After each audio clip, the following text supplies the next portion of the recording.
How to fix Bumble dating app does not work. Hello everyone, I am Bishaka and welcome to our channel. Now let's get right into the tutorial. First fix is to force quit the app and reopen it.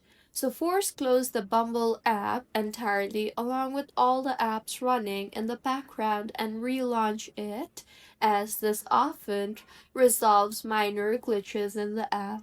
Next, you can try to reinstall the app. So go to your home screen and hold on the app and then tap on the remove app option and then on delete app and delete the app and reinstall it from your app store.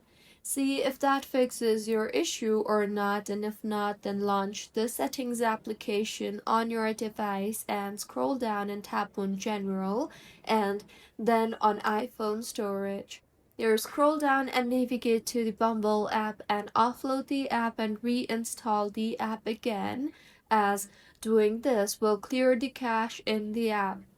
And if the issue is still not fixed, then check your internet connection.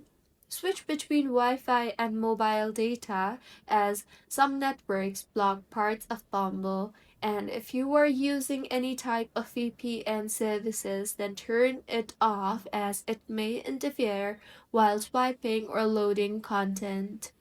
The other fix is to log in using another device to see if errors persist. And if it works elsewhere, your phone may be the issue. You can also switch your login method. That is, if you are using phone number, you can try logging in with your Facebook account or some other account. Also, check for server status, as sometimes the server might not be working. And if nothing fixes your issue, then you can try to report Bumble and they will further help you fix the issue. So this is how you can fix Bumble dating app does not work. If you find this tutorial helpful, please like the video and do comment if you have any queries. Also do subscribe to our channel for more helpful tutorials like this. See you on the next one.